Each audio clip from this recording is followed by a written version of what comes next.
ఒకటి ఈ మధ్య యూట్యూబ్లో జస్ట్ చూశాను నేను, చాగంటి గారు చెప్తున్నారు మౌనంగా ఉండడం రావాలి మనిషికి అని. చాలా ఇంపార్టెంట్ అది. ఒకసారి అర్థమయ్యేటట్లు నేను ఒక మాట చెప్పి వదిలేశారు, దాన్ని మనం ఎలా తీసుకోవాలి అనేది. అంటే అంతర్గత నిశ్శబ్దము మౌనం, అంతే. అంతర్గత నిశ్శబ్దం మౌనం, లేదా అలజడు లేని మనస్సు యొక్క స్థితి మౌనము. మౌనంగా ఉన్నవాడు రోజంతా మాట్లాడవచ్చు. సో మాటలకి మౌనానికి ఏ సంబంధం లేదు. అతను ఏమి చేసినా గింబెల్ ఉందా, అది మౌన స్థితి అన్నది. గింబెల్ ఏం చేస్తుంది? స్టేబుల్గా ఉంటుంది, అంతే. కెమెరాని స్టేబుల్గా పెట్టి ఎటు తిరిగినా అది స్టేబుల్గా ఉంటుంది. షాక్ అబ్జర్వ్ చేసే పని అది. మంచి నేను మొన్న బెంజ్ కార్లో, రాజుగారి బెంజ్ కార్లో వెళ్తే, అది గుంతలోకి వెళ్తే బాడీ అక్కడే ఉంది కారుది, టైర్ ఇట్లా వెళ్ళొచ్చింది. అదే మన సైకిల్ మీద మొత్తం వెళ్ళి వస్తుంది, అందుకే మనకు కుదిపినట్టు అనిపిస్తుంది.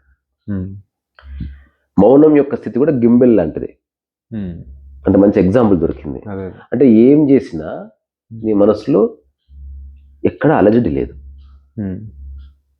అది ఎట్లా వస్తుంది? చాలా కారణాల వల్ల. కొన్ని అర్థం చేసుకోవాల్సిన రహస్యాలు అర్థం చేసుకుంటేనే రహస్యం అని ఎందుకు అంటున్నాం? అందరూ దాన్ని పట్టుకోవట్లేదు కాబట్టి. రెండోది కంటికి కనబడదు కాబట్టి. వేరే వాళ్ళకి దోచి ఇవ్వలేము కాబట్టి. మహా అంటే మాట పరంగా చెప్పదగింది. అంటే లైలా మజ్ను కూడా ఒకరికొకరికి ఇచ్చుకోలేరు, అపర ప్రేమికులైన. అందుకని ఇది కొంచెం రహస్యాత్మకమైనటువంటి విషయం, కానీ అత్యంత ముఖ్యమైనది. నిశ్శబ్దం అనేది అందరి అనుభవం. లైబ్రరీలో ఉంటుంది, శ్మశానంలో ఉంటుంది. ఎవరిని ఇంట్లో చనిపోయినప్పుడు మనం హఠాత్తుగా నిశ్శబ్దం వహిస్తాం, కానీ మనసులో ఆలోచనలు వస్తూ ఉంటాయి. సో నిశ్శబ్దం అంటే నువ్వు షట్టర్ క్లోజ్ చేసేసినావు కంప్లీట్గా, విజిబుల్ కాబట్టి. నువ్వు నోరు మూసుకో అంటారు పిల్లల్ని, కానీ నువ్వు ఆలోచించకు అనరు. బికాజ్ ఆలోచించకుండా ఉండని నేను చెప్పినంత మాత్రం జరగదు అది. కానీ అవసరమైతే నీ నోట్లో బట్ట కుక్కి నేను మౌనం చేసేయచ్చు, ఈ ఆప్షన్ ఎప్పుడు ఉంది. కానీ ఎదుటి వ్యక్తి యొక్క మనసుని నువ్వు కంప్లీట్గా అలజడి లేకుండా నిలబెట్టే ఒక టెక్నిక్ కానీ, ఒక మాట కానీ, మంత్రము కానీ భూమి మీద లేదు. కానీ అది ఉందా అంటే అది ఉంది, మౌనం ఉంది. ఎవరెవరైతే మౌనాన్ని అర్థం చేసుకున్నారో దాదాపు వాళ్ళంతా కొన్ని విషయాలు అర్థం చేసుకున్నారు. ఇప్పుడు మన మనసులో అలజడులు లేని స్థితి మౌనం అని చెప్పిన ఫస్ట్. అసలు అలజడులు ఎందుకు వస్తున్నాయో తెలుసుకో. వాటిని పక్కకు జరిపితే మిగిలేది మౌనం. ఓకే, నువ్వు నిశ్శబ్దంగా ఉంటావు, మౌనం ఏర్పాటవుతుంది. నిశ్శబ్దంలో కర్మ ఉంది, కర్తాభావం ఉంది, నేను ఉంటాను నిశ్శబ్దంగా. యూ కెనాట్, నువ్వు నిశ్శబ్దంగా నిద్రలో ఉంటావు అంతే, అదర్వైజ్ నువ్వు ఉండాల్సి వస్తుంది. కానీ మౌనం అన్నది ప్రకృతి స్థితి. ఒకసారి మనిషి క్రియేట్ చేసిన కార్లు, ఈ నెట్ఫ్లిక్స్లు, ఈ ప్రెస్ మీట్లు ఇవన్నీ తీసేసి చూడు, ఈ సమస్త సృష్టి అంతా మౌనమే ఉంది. అలాగని ఏవి నోరు మూసుకోలేవు. అవసరమైతే అరుస్తాయి, ఊలలు పెడతాయి, కేకలేస్తాయి, కిక్కి కిక్కి అంటాయి, గుడుగుడు అంటాయి, సముద్రం రుజు అంటది ప్రకృతి. అయినప్పటికీ అంతర్గతంగా ఒక చెక్కు చెదరని నిశ్శబ్దము, ఒక మార్మికత, ఒక గంభీరత ఉంది. ఇది మనం ఒప్పుకున్నా ఉంది, ఒప్పుకోకపోయినా ఉంది. అందుకే ఎవడు జీవితం అర్థం చేసుకున్నాడు అంటే వాడు మౌనం అర్థమైంది కాబట్టి, ఆ మౌన స్థితిలో వాడు ఉన్నాడు కాబట్టి, వాడు మౌని గనుక వాడు అన్ని పనులు చేస్తాడు. అలజడికి ఉండదు. ఇంకా వాడు అన్వేషించిన పద్ధతి ఏమిటి? ఏదేది నేను పట్టుకోవడం వల్ల నా మనసు అలజడికి లోనవుతుంది, లేదా నా మనసు చంచలానికి లోనవుతుంది, నా మనసులో భేదభావాలు ఏర్పడుతున్నాయి, నా మనసులో అశాంతి ఏర్పడుతుంది, నా మనసులో ఉన్న పీస్ వెళ్ళిపోతుంది, నా మనసులో హార్మోని వెళ్ళిపోతుంది, ఈ వేటి వల్ల అని వాడు చూస్తాడనమాట. ఎవరైతే చూడడానికి నిర్ణయం తీసుకుంటారో వాడికి దొరుకుతుంది. హఠాత్తుగా నీకు మౌనం లభించదు. మౌనం మెల్లగా కోల్పోతావు. పుట్టుకతో ఏ అలజడులు ఉండవు. రాను రాను రాను రాను అలజడులు సృష్టించడానికి మొదటి కారణం ఐడెంటిటీనే. నా అన్నది ఉందా? మౌనం అనేది 100% ఎస్టాబ్లిష్ కాదు. మౌనంగా ఉండాలి అనుకునే ముందు మనం నువ్వు మౌనంగా ఉండలేవు. అదే సారీ అంటే నీ వల్ల కాదు. ఇది ఎట్లా ఉందంటే ఆలోచన బట్టి నేను నా మనసుని టక్కున అడిచేయాలి గురూజీ, ఏదైనా సలహా అంటే తప్పకుండా. అయితే నేను ఒక పని చెప్తాను, అది కనుక నువ్వు చేస్తే వెంటనే నీకు చెప్తాను చిట్కా అంటాడు. తప్పకుండా చెప్తాను, చేస్తాను అంటాడు. నది దగ్గర తీసుకెళ్తాడు, నదిలో రాయి అంటాడు. చేసిన తర్వాత ఒక్క సెకండ్లో ఆళ్ళ నాపు అంటాడు. అట్లా అవ్వదంటే ప్రయత్నం చేయి. అంటే ప్రయత్నం చేస్తే అలలు ఇంకా పెరుగుతూ ఉంటాయి. అప్పుడు గురువు చెప్తాడు, చూసావా నీ ప్రయత్నం వల్ల అలా పెరుగుతుందే తప్ప తరగడం లేదు. ఒక పని చేయి, మనం నిశ్శబ్దంగా గమ్మున కూర్చుందాం, ఓ హాఫ్ అన్ అవర్లో అలలు తగ్గిపోయాయి. ఇదే సమాధానం. అంటే అలజడి లేని స్థితి సముద్రానికి నదికి ఉంది. దానికి నువ్వేమి చేయని అవసరం లేదు. నీవేమి చేయని అవసరం లేదు కాబట్టి నువ్వు గొప్పగా చెప్పుకోలేవు కూడా. అంటే ఏదేది నీవు చేస్తలేవో అది ఎప్పుడు నువ్వు క్లెయిమ్ చేయవు. ఫర్ ఎగ్జాంపుల్, ఇన్నిసార్లు ఫ్రెండ్స్ని కలుస్తాం, ఇన్నిసార్లు ఫేస్బుక్ పోస్టులు పెడతారు, ఇన్నిసార్లు వాట్సాప్ మెసేజ్ పెడతారు. ఈ మెసేజ్ ఎవ్వరు పెట్టరు. ఏంటో తెలుసా, ఈరోజు నాకు ఆకలేంది ఫ్రెండ్స్. ఎందుకో తెలుసా, అది నీవు చేయడం లేదు కాబట్టి నువ్వు క్లెయిమ్ చేసుకోవడానికి లేదు. కానీ మా బాగా నిద్ర పట్టిందంటే ఎందుకంటే ప్రయత్నం చేస్తున్నాడు కాబట్టి, ఆ ప్రయత్నం వల్ల నిద్ర పట్టింది అనుకుంటున్నాడు. అది వాడి అపోహ. నిద్ర ఎప్పుడు రావాలో అప్పుడు వస్తుంది, నువ్వు ప్రయత్నించినా ప్రయత్నించకపోయినా. సో ఏవేవి నీవు చేయలేదు అంటే ఏవి చేసినప్పుడు కర్తాభావన అసలే లేదో అవి ఎప్పుడు నువ్వు చెప్పుకో. Though they are very important in your life. అవి నీ లైఫ్లో ఒక వైటల్ రోల్ ప్లే చేస్తున్నప్పటికీ యూ నెవర్ క్లెయిమ్. ఒక అట్లీస్ట్ వాట్సాప్ మెసేజ్ అన్న ఎవరైనా పెట్టారేమో చెక్ చేసుకోండి. ఎవరు పెట్టారు, నాకు ఈరోజు ఆకలేంది అని ఎవరు పెట్టారు. తిన్నావా అని అడుగుతారు, అంతవరకు ఓకే. అది నీవు కర్త వచ్చింది కదా, ఏం చేసుకున్నారు. అట్లా కాకుండా మీ ఆయనకు ఆకలి ఉందా అని ఎవరు అడగరు. చక్కగా వండి పెట్టని చెప్తారు. ఎందుకంటే ఆకలి అవుతుంది, నువ్వు చేసేది కాదు, లేదా కాదు. You cannot do anything about it. మౌనం కూడా నువ్వు చేసేది కాదు, నువ్వు క్రియేట్ చేయలేని డైమెన్షన్స్లో మౌనం ఒకటి. కానీ నువ్వేం చేయొచ్చు, గ్రౌండ్ ప్రిపేర్ చేయొచ్చు అంతే. ఏదేది మౌనానికి అడ్డొస్తుందో, దీపం లాంటిది, దీపం నిశ్చలంగా ఉండాలనుకున్నావు, ఇట్లా కదులుతా ఉంది. ఇప్పుడు అందరూ ఏం చేస్తారు, చూస్తున్నాడు వాడు, కాలడానికి కారణం ఏంది, చూస్తే కిటికీ అవుతుంది, బంద్ చేశాడు. చివరికి తను తాను ఎదురు ఉండాలి, అప్పుడు శ్వాసని కూడా తగ్గించాడు. అంటే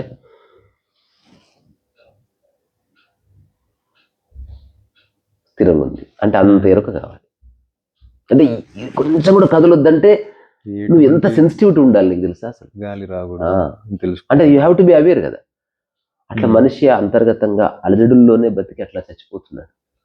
సో మౌనం అంటూ ఒకటి ఉంటది, మనస్సు అడిగిన స్థితి ఒకటి ఉంటది, రమణ మహర్షి చెప్పినట్టు, లేదా కబీర్ చెప్పినట్టు అమ్మని దశ ఉంటది, లేకపోతే మనస్సు లేని దశ, జెన్ చెప్పినట్టు ఏ స్టేట్ ఆఫ్ నో మైండ్ ఉంటది, లేకపోతే ముషిన్ మైండ్ ఉంటది, లేకపోతే సటోరి ఉంటది. ఇవి ఉన్నాయని తెలియదు మనుషులకి. మనకు పబ్బుల గురించి రెస్టారెంట్ల గురించి తెలుసు, ఇవి ఎక్కడ ఇంటర్నెట్ లో దొరకవు.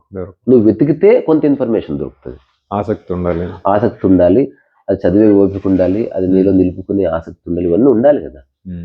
అందుకని జన్మతః మనకు వచ్చిన రకరకాల గిఫ్ట్స్ లో ఎగ్జిస్టెన్షియల్ గిఫ్ట్ ఓపిక, మౌనం కూడా.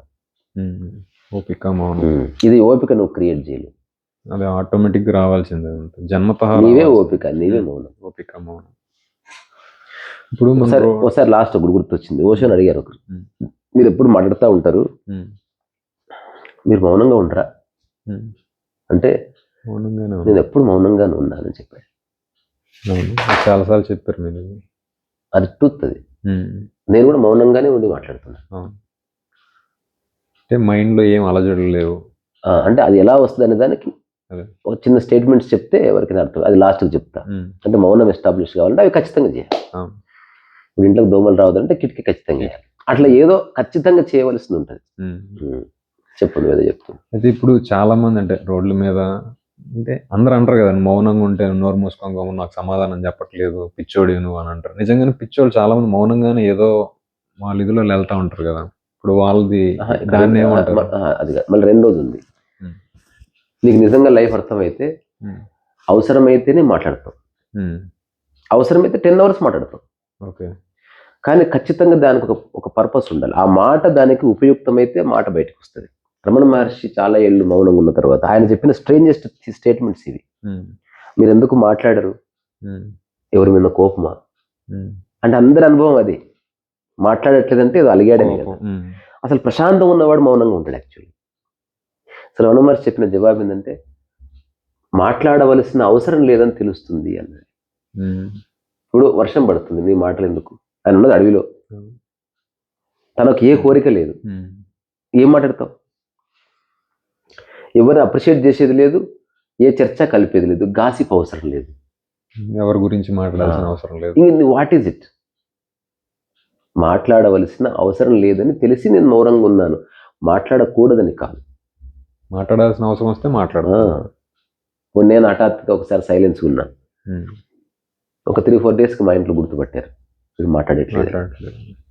హఠాత్తుగా అనిపించింది మాట్లాడొద్దని.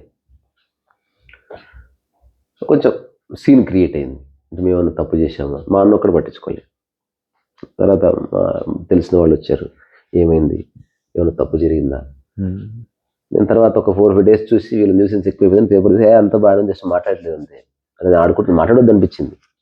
మళ్ళీ అనిపిస్తే మాట్లాడతాలే, ఏదన్నా పేపర్ మీద జస్ట్ అట్లా ఎవరికి ఇస్తే మరీ న్యూసెన్స్ చేస్తుంటే అట్లా అట్లాంటిది ఏం లేదు, మీరు వెళ్ళిపోండి, అట్లీస్ట్ ఈ కారణం చేత వచ్చారు, మీరు కూడా మౌనంగా ఉండండి అని చెప్పి పంపిస్తుంటే.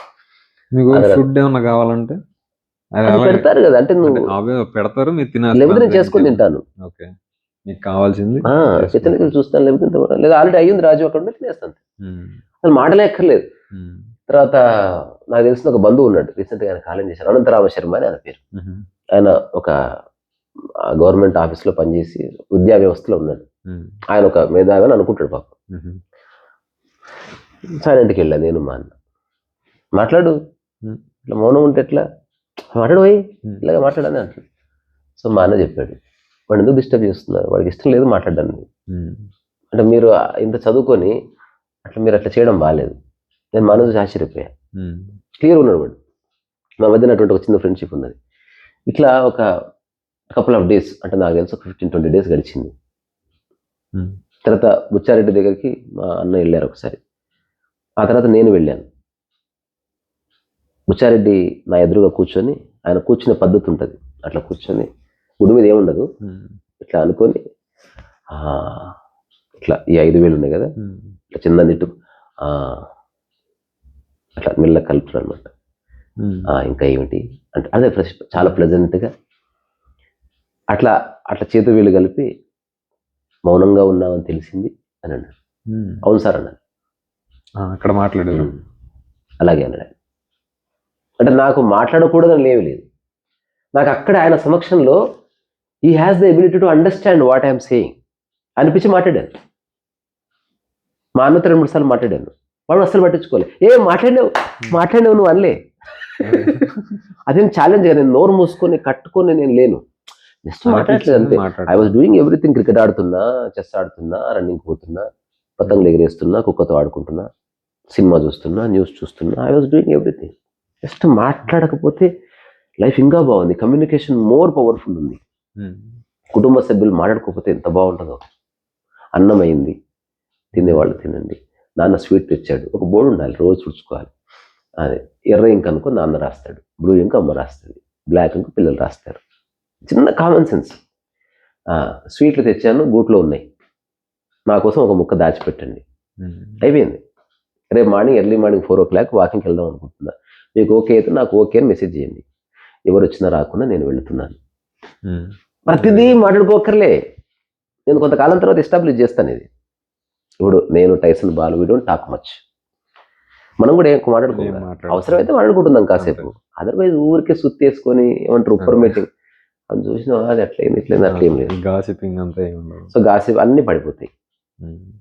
అందుకని నువ్వు చెప్పింది మౌనం అంటే నువ్వు నోరు కట్టేసుకోవడం కాదు, అలాగని మనసుని బలవంతం చేసి నువ్వు అట్లా ఒత్తిడి చేయలేవు, నీ వల్ల కాదు.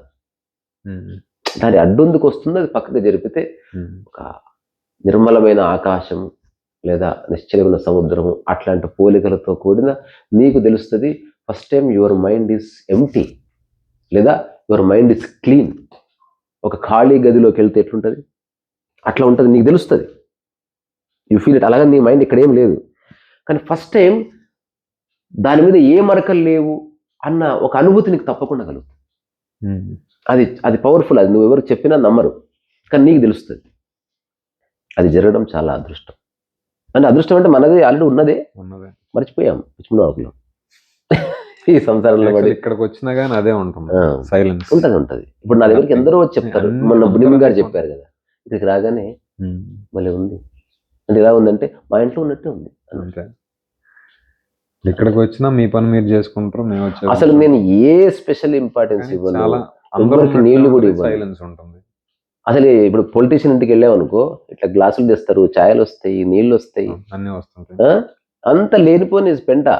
ఎవరి కోసం ఏమి చేయకు, అవసరమైన మాట చెప్పి పంపించు, అది చాలా ఉపయోగపడుతుంది. నీళ్లు బయట తాగుతాడు, నా దగ్గరకు వస్తే నీళ్ళు తెచ్చుకుంటారు. నేను నీళ్లు చలివేంద్రం కాదు నడుపుతున్నది. నేను అన్నం కూడా పెట్టను ఎవరికి. నేను తినేటప్పుడు ఉంటే పెడతాను. నాకు నిజంగా పొలం ఉంటే మధ్యాహ్నం పూట హాఫ్ అన్ అవర్లో ఎవరు వచ్చినా వండుకొని తినండి అని చెప్తాను నేను. అందులో ఏం ప్రాబ్లం లేదు, and I can do that. కానీ ఇప్పుడు అది మనం లేనిపోయింది అంటే ఇలా చేస్తేనే మంచిది, అదంతా ఊరికే ప్రాపంచికమైన ఆతిథ్యాలు. ప్రకృతిలో అసలు ఆతిథ్యం లేదు, బొంగు లేదు. ప్రకృతిలో ప్రశాంతత ఉంది, అది పోగొట్టుకున్నావు కాబట్టి కొంత మాట్లాడుతున్న. మౌనం అంటే ఏందని అడిగావు, ఇది నా సంపూర్ణమైన అనుభవం కాబట్టి నేను చెప్తున్నా, లేకపోతే ఏ పుస్తకంలో రిఫర్ చేసి చెప్తలేను నేను. అంటే నా అన్నది పడిపోతే తప్ప మౌనము రాదు, నా ఉంటే మౌనము ఉండదు, ఏదో ఒకటి లాగుతుంది. నా అన్నప్పుడే అలజడులన్నీ ఉంటాయి, అది కోర్ అనమాట. ఆ తర్వాత కొన్ని వ్యవహారికమైన విషయాలు కూడా దృష్టి పెట్టాలి. అంటే ఏకచిత్తం ఉండాలి. అంటే ఒక దాన్ని పట్టుకొని ఇక ఏం జరిగినా పక్కకు జరగని ఒక సహజ స్థితి. నువ్వు పెయింటింగ్ వేస్తున్నావు, పక్కన పెళ్ళి అవుతుంది, పక్కన ఎవరు అల్లరి చేస్తున్నారు, పక్కన ఎవరు గొడవ పడుతున్నారు, ఇప్పుడు పిల్లాడు ఉచ్చబోసాడు, యు ఆర్ జస్ట్ డూయింగ్, అందరిని చూస్తున్నావు, బట్ ఈ చిత్తం పోవట్లేదు అనమాట. అంటే అలాగని నువ్వు స్పెషల్గా ఫోకస్ ఏం చేస్తలేవు, నీకు అది అక్కర్లేదన్న ఒక స్పృహ కలిగి, తద్వారా నీ మనసులో అలజడి లేని ఒక స్థితి, హార్మోని. మనిషికి ఏది అవసరం లేదు అని తెలుస్తుంది ఆటోమేటిక్. ఇప్పుడు మనకు రెండు ఉన్నాయి. ఇప్పుడు అలజడి లేకుండా అంటే మాట్లాడితే మనకి స్పీకర్లో కూడా, ఈ రికార్డింగ్లో కూడా ఇట్లా అలలు వస్తాయి కదా, వాటిలో హార్మోని మిస్ కాకుండా చూసుకోవాలి. మౌనంలో హార్మోని మిస్ కాదు. ఒకవేళ నువ్వు మాట్లాడినా అరిచినా లోపల ఖచ్చితంగా మనస్సు ప్రభావితం అవుతుంది. కానీ ఒక స్టీల్ కంచెం ఎత్తేస్తే ఎట్లుంటది, ఫుల్ సౌండ్. అదే ఇప్పుడు నేను వైలిన్ వాయించాను అనుకో, హార్మోని మిస్ అయితే శబ్దాలు ఎట్లుంటాయి, డిస్క్రిపెన్సీ.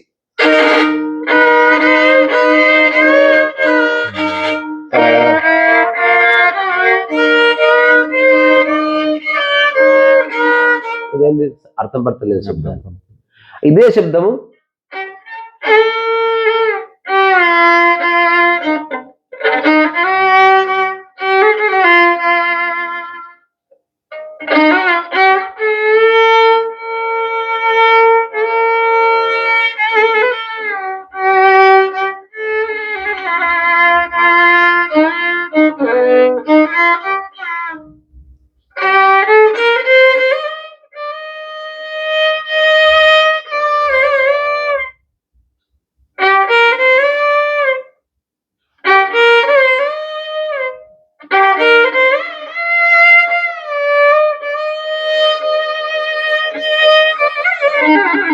సో హార్మోని శబ్దం అదే.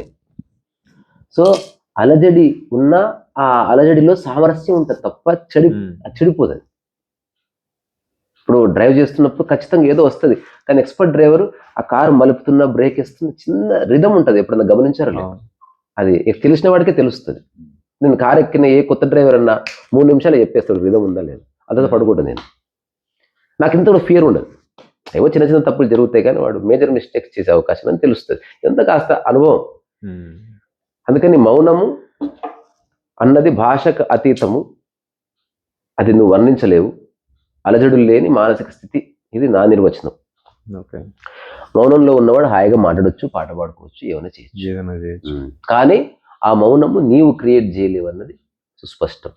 మౌనం ఆల్రెడీ ఉంది, దానికి అడ్డొచ్చే వాటిని పక్కకు తీసేస్తే సరిపోతుంది. అత్యధికంగా నీ మౌనానికి అడ్డొచ్చేది నీకేంటంటే నా అన్నది, బంధం అన్నది మౌనానికి అడ్డు. అలజడి ఎంత రావడానికి కారణం ఈ మనసుకు ఒక తాళ్ళు, కొక్కాలు. ఈ దురందరలో కొక్కాలు ఉంటాయి చూసినావా, చంపుతున్నప్పుడు అట్లా మనం కొక్కాలు వేసుకున్నాం మనసుకి. అమ్మలాగే, నాయనలాగే, ఆఫీసోళ్ళలాగే, అప్పులోళ్ళలాగే, గర్ల్ ఫ్రెండ్ లాగే, ఒక్కొక్కడు ఇట్లా లాగుతుంటే ఇట్లా రావుతారు, అది ఇట్లా అంటారు, ఇట్లా అంటారు, పిచ్చిలు వేస్తుంటాం. అన్ని కొక్కాలు తీసేసి హాయిగా ఉంటుంది. నేనంట జీవితంలో సంకనాకిపో, అనామకుడికి చచ్చిపో, కానీ ప్రశాంతంగా పడుకో, అది ఇంపార్టెంట్. ఇట్లాంటి లఫుడ్ విషయాలన్నీ చేసి అట్లా కష్టపడి ఇట్లా కడిగి కొంత డబ్బు సంపాదించి విల్లా కొనుక్కొని ఇదంతా చూసే వాళ్ళ కోసమే. గుర్తించి వాళ్ళు వెళ్ళిపోతే అసలు నీకు ఏం చేయాలో అర్థం కదా ఆ విల్లతో. గుర్తింపు కోసం ట్రై చేస్తే ఇవన్నీ చేస్తారు, అది చేయనప్పుడు ఏముండదు. గుర్తించేవాడు పడిపోతే అసలు పిచ్చి లేచిపోతుంది. ఒక సెలబ్రిటీని ఎవ్వరు చూడలేదు అనుకో, ఒక వారం రోజులు తట్టుకోలేరు.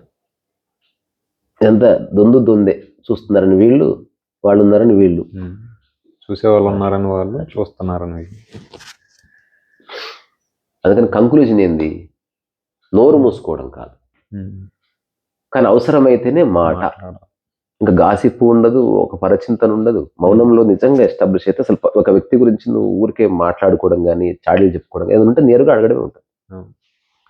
ఈ వ్యవహారం ఉండదు, వాడి గురించి వీడి గురించి ఇప్పుడు నేనున్న ఇన్ని రోజుల్లో నీకు ఒక్క వ్యక్తి గురించి చెప్పలేదు నేను నెగిటివ్. అసలు నీ పేరు ఉచ్చరించను, అసలు మాట్లాడడం కదా, అది అవసరం లేదంటే అది నువ్వు నేను నియంత్రించి చేస్తలేను, అది పడిపోయింది. అది మ్యాజిక్ అన్నమాట. పడిపోతే ఇంక ఏది ఉండదు, టాపిక్ ఏది అవసరం అదే మాట్లాడతాం, ఎంతవరకు అవసరం అంతవరకు మాట్లాడతాం. ఆ ఫేమస్ పాట గుర్తొచ్చింది, బాలమురళి కృష్ణ. మౌనమే నీ భాష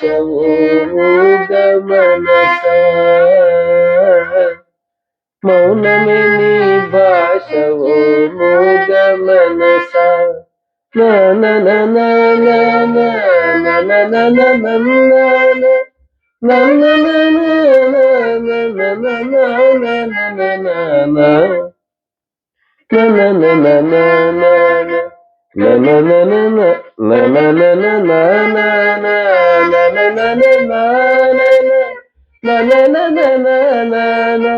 నాటక రంగాని ఓ మనసా పతంగాని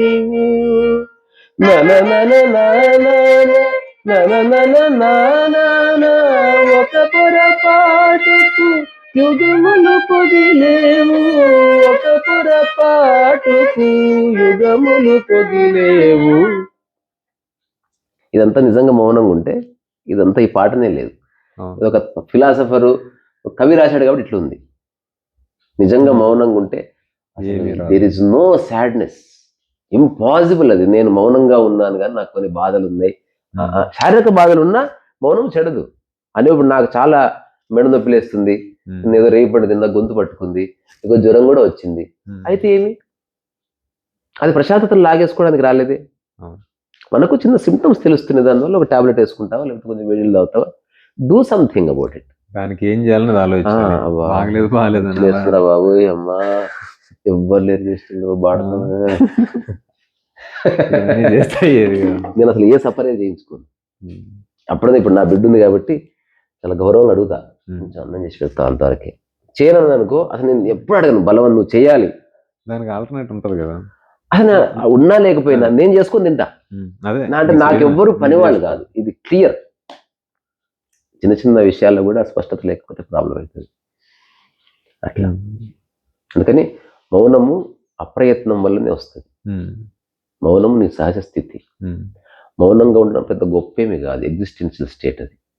ఎందుకంటే గొప్ప చెప్పుకోవాలని తాటుగా ఉండదు, కానీ దానివల్ల నువ్వు నిరంతరం దేవాలయ గర్భగుడిలో ఎటువంటి ఒక వాతావరణం ఉంటుందో నీ మనసు అట్లా మారిపోతుంది.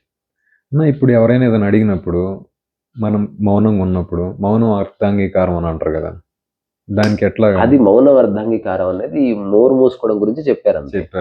ఇది అంటే ఎవరైనా అడిగినప్పుడు దానికి సమాధానం చెప్పేస్తే అక్కడ క్లోజ్. అంటే నిద్ర ఉన్నప్పుడు అడుగుపో, పూర్తి అంగీకారం. అంటే అది ఊరికి భాషలో సామెతలు అట్లా వచ్చాయి, అదే కానీ దానికి ఎటువంటి సంబంధం లేదు. అది నిజంగా అవసరమైతే అసలు మాట్లాడిస్తారు, 3rd డిగ్రీ చేసి కాళ్ళ గిల్ల కొట్టి పిల్ల మీద కొట్టి తెప్పిస్తారు నీకు. మౌనంగా ఉంటుంది, సిచ్యువేషన్ బట్టి దాని మీనింగ్ మారిపోతుంది. ఊరికి మామూలుగా జానపదంలో ఊర్లలో ఏవో సరదా సామెతలు అట్లా వస్తాయి అంతే. మనం మాట్లాడేదంటే నువ్వు ఎవరైనా పెళ్లి చేసుకుంటావా అమ్మాయిని, ఇట్లా మౌనం అంటే అర్థం చేసుకున్నాం అట్లా ఉంటది. నిజంగా వాడు చేసుకోనంటే వాడు ఎందుకు మౌనంగా ఉంటాడు, లేదా మౌనంగా ఉన్నా వాడు చేసుకోడు. అదేమి సార్వజనీనమైన స్టేట్మెంట్ కిందికి రాదు, సరదా స్టేట్మెంట్స్ ఉంటాయి. ఓకే, మౌనం అర్ధాంకారం కాకుండా అది వేరే వ్యక్తి కాంటెక్స్ట్ లో చెప్పింది. అసలు మౌనానికి వేరే వ్యక్తితో సంబంధం లేదు. అట్లా డిస్కషన్ లో వచ్చింది మౌనం, అది వేరు. అది వేరే, అది వేరే వ్యక్తులకు సంబంధించి వచ్చిన కాంటెక్స్ట్. ఇది ఇప్పుడు మనం డిస్కస్ చేసిన వేరే వ్యక్తికి సంబంధం లేదు. అన్కండిషనాలిటీ కదా, అన్కండిషనాలిటీకి ఇది పరమోత్కృష్ట స్థితి, పరాకాష్ఠ. ఇది సమస్య మనం ఎప్పుడు సమస్యలు చర్చిస్తలేం చూడు, సమస్యలు ఇలాగే ఉంటాయి, మనుషులు ఇలాగే ఉంటారు, మనం ఎప్పుడు వాళ్ళ గురించి చాడీలు చెప్పట్లేదే. మనం అర్థం చేసుకుంటే మనం క్లియర్గా ఉండొచ్చు. నువ్వు మాట్లాడు, అవసరమైతే అరువు, గొడవపడు, తలపేసుకుని పో, ఏదైనా ఎక్స్ప్లెయిన్ చేయడానికి, అవసరమైతే అన్నం మాని, ఇవన్నీ చేస్తున్నావు. కానీ ఎక్కడ నీకు అంతర్గతంగా అశాంతి కానీ, అలజడి కానీ, ఎదుటి వ్యక్తి పట్ల ద్వేషం కానీ, దుగ్ధ కానీ, వైమనస్యత కానీ ఇట్లాంటివి ఏమీ లేని స్థితి ఉంది. ఇది ఎందుకు చెప్తున్నానంటే నేను అట్లా ఉంటాను కాబట్టి చెప్తున్నాను. మిగతా వాళ్ళ సంగతి మనకు తెలియదు, ఎవరి వాళ్ళు డిక్లేర్ చేసుకోవట్లేదు. అవన్నీ ఇప్పుడు నేను అరుస్తాను, నా బిడ్డ మీద అరుస్తాను, మొన్న ఒకసారి టైసన్ మీద అరిచాను, బాలు మీద అరిచాను. హ్యూమన్, నేను నాకేదో నేను చెప్పింది అర్థం చేసుకోకపోవడం, లేదా వాళ్ళు చెప్పింది నాకు అర్థం కాకపోవడమో, లేకపోతే ఎక్కువసేపు ప్రొలాంగ్ డిస్కస్, ఏంద్రా నువ్వు సోదేని అమ్మ పోతే పో అని కోపడ్డాను. కానీ ఎక్కడ ద్వేషం లేదు, కించిత్ కూడా. అలాగని అటాచ్మెంట్ కూడా లేదు. నేను చెప్తాను పోతే పో, కానీ నెగిటివ్ థాట్తో పోకు. ఫ్రెష్గా చేగువేరా క్యూబాను విడిచిపెట్టాను ఒక వ్యక్తిని. అంటే యుద్ధం చేసి క్యూబాకి ఫైనాన్స్ మినిస్టర్ అయ్యి, చెగువేరా ఫైనాన్స్ మినిస్టర్ అయ్యి, ఐక్యరాజ్యసమితితో ప్రసంగం ఇచ్చి, భారతదేశానికి వచ్చిన నెహ్రూను కలిసి ఇలా ప్రపంచ దేశాలను తిరిగి, అప్పుడు ఇక ఈ ఫైనాన్స్ మినిస్టర్ గిరి చాలు, నేను మళ్ళీ వేరే దేశం సమస్యల్లో ఉంది, అక్కడికి వెళ్ళి యుద్ధం చేస్తాను. నిజానికి ఆ పొజిషన్లోకి వచ్చిన వాడు ఎవడైనా తాగితే ఎంజాయ్ చేస్తాడు. చేగువేరా ఫిడెల్ క్యాస్ట్రో, రావుల్ క్యాస్ట్రో, క్యామిలోని కలిసిన ఫస్ట్ డేనే చెప్పాడు అది, ఒకవేళ మనం క్యూబాకి స్వాతంత్రం తీసుకొస్తే నేను మీతో ఉండిపోను, ఎందుకంటే హీ బిలాంగ్స్ టు అర్జెంటీనా. వాళ్ళు అసలు సరే అన్నారు. అంటే వాళ్ళకి ఎంత మానసిక వైశాల్యత ఉంది చూడు అసలు. ఆ తర్వాత చేగువేరా ఆ ఫైనాన్షియల్ మినిస్టర్గా ఉన్నవాడు రాజీనామా చేసి మళ్ళీ కొందరు గొరిల్లా ఫైటర్స్ని తయారు చేసుకుని బొలీవియాకి వెళ్ళి అక్కడ గొరిల్లా వార్ఫేర్ చేసి అడవుల్లో ఉండి, ఆయనకి ఏం అవసరం? అతను ఎక్కడ సమస్య ఉంటే అక్కడ పోరాడతాను, నాకు దేశాలతో సంబంధం లేదని చెప్పినవాడు. అందుకే చేగువేరాని మనం ఒక యూనివర్సల్ రెవల్యూషనరీగా గుర్తిస్తాం. మన అమ్మ నాయన ఫోటో కూడా ఇక్కడ ఛాతి మీద వేసుకోం, చేగువేరా ఫోటో పవన్ కళ్యాణ్ పెట్టుకుంటాడు. ఎందుకు పెట్టుకుంటాడు అంటే అది ఇట్ ఇన్స్పైర్స్. అక్కడ ఒక అండర్స్టాండింగ్ యొక్క రిఫైన్ ఉంది, రిఫైన్ ఎక్స్ప్రెషన్ ఉంది అక్కడ. అందరూ రెవల్యూషన్ మా దేశం కోసం, తెలంగాణ కోసం, తెలంగాణ రాగానే అయిపోయారు. చేగువేరట్లు కాదు, ఎక్కడ సమస్య ఉంటే అక్కడ పోరాడతారు. మీరు ఆశ్చర్యపోతారు, బొలీవియాలో తనకు హఠాత్తుగా జ్వరం వచ్చి ఏదో కారణం చేస్తుంటే పోలీసులు పట్టుకున్నారు, అమెరికన్స్. పట్టుకున్న తర్వాత తను అక్కడ ఒక అడవిలో, మనం పోయిన దారపల్లి, అక్కడ కూడా స్కూల్ ఉండే ఉంటుందిగా, ఏదో చిన్న స్కూల్, 5 మంది పిల్లలు 10 మంది పిల్లలు, టీచర్ వస్తారుగా, అటువంటి స్కూల్లో బంధించారు. దారపల్లి ఊహించుకో, అట్లాంటి ఒక డీప్ ఫారెస్ట్లో బంధించారు. బంధించిన తర్వాత చేగువేరా అంటే ఒక రెవల్యూషనరీ లీడర్, ఒక దేశానికి స్వాతంత్రం తీసుకొచ్చిన యోధుడు. అట్లాంటి వాళ్ళని పట్టుకున్న వాళ్ళు ఇట్లా గజ వణికిపోతున్నారు అడవిలో. ఏ క్షణంలో ఏం జరుగుతుందో తెలియదు. దీని ఏమంటారంటే హై ప్రొఫైల్ కేసెస్ ఇవన్నీ. ఎందుకంటే అంతర్జాతీయ పరిణామాలు ఉంటాయి, యుద్ధాలు కూడా జరగవచ్చు. ఇప్పుడు క్యూబాకి తెలిస్తే ఫిడెల్ క్యాస్ట్రో వచ్చేలో యుద్ధానికి అనొచ్చు. అది ఆ ఫ్రెండ్షిప్ మామూలు ఫ్రెండ్షిప్ కాదు. ఆ తర్వాత అమెరికాకి ఇన్ఫార్మ్ చేశారు, లెట్ us వెయిట్, ఆలోచిద్దాం, ఒక రాత్రి గడవదని చెప్పారు. చెప్పిన తర్వాత చేగువేరా చూడు ఎంత ప్రశాంతంగా ఉంది. అక్కడ గోడ మీద చూస్తే బ్లాక్ బోర్డ్ మీద ఏదో ఇంగ్లీష్ ఏదో రాసిందంట, సమ్ లాంగ్వేజ్, తప్పులుగా రాశారు. చెప్పారంటే ఇక్కడ టీచర్ ఎవరు అంటే వాళ్ళు బయట ఉన్నారు. Why do you want to meet the teacher? No, ఇక్కడ తప్పు రాసింది, I just want to correct her. టీచర్ని పిలిపించారు, ఆమె భయంగా వచ్చింది. మీరు పిల్లలకు పాఠాలు చెప్తున్నారు కదా, మీరు చక్కగా తెలుసుకొని చదవండి, ఉపయోగపడుతుంది, సరేనా, వెళ్ళండి అమ్మా అని చెప్పారు. He is going to die. ఆ తర్వాత బయట డిస్కషన్ జరుగుతుంది. ఆ డిస్కషన్ ఏంటి? ఎవరు చంపాలి చేగువేరాని? ఎవరు చంపాలంటే నీవా అమ్మ, నేను చంపాను. అప్పుడు ఒక యువకుడైన సైనికుడు ఉన్నాడు, నేను చంపుతాను. అప్పుడు చేగువేరా చెప్పింది ఒకటేనంట, నాకు సిగార్ ఇవ్వండి, I just smoke my cigar. పాట్ అంటే అని చూడు ఎంత ప్రిపేర్డ్గా ఉన్నారు అసలు.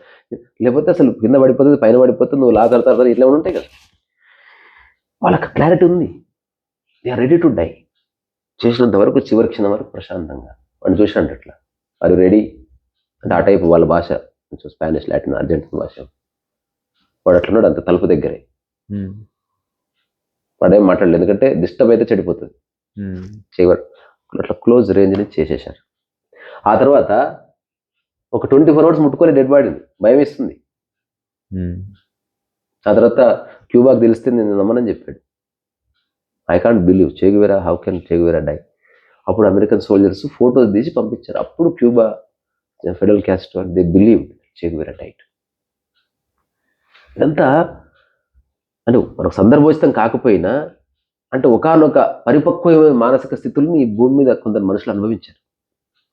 అట్లాంటి వాళ్ళ గురించి మనం మాట్లాడుకుంటున్నాం. ఉత్తుత్తగానే పరిచయం అయిపోయి వాడి తిందని అలిగి వీడి తిందని మరి పడుకొని అన్నం మానేసి ఇట్లాంటి లఫ్డ్ బ్యాచ్ ఇట్లాగే పుడతారు, ఇట్లాగే పోతారు. ఎవ్వరు చెప్పుకోరు వాళ్ళ గురించి. మంచి అవకాశం ఉంది, మంచి సినిమా చూడాలనుకుంటున్నావు, మంచిగా తీస్తే అప్రిషియేట్ చేస్తావు, మరి నువ్వు మంచిగా జీవించవా? జీవించాలంటే కొన్ని విషయాలు అర్థం చేసుకోవాలి. లేకపోతే లైఫ్ అంతా అలజడి, సంఘర్షణ, చనిపెట్టేటప్పుడు కూడా బాధపడుతూ మా బాబాడు ఎట్లన్నాడు నేను తట్టుకోలేకపోతే ఇట్లాంటి లవ్ డిస్కషన్ చేసుకుంటూ తెచ్చుకుంటాం. ఏ లైట్ తీసుకో, విసరస్ వయసు.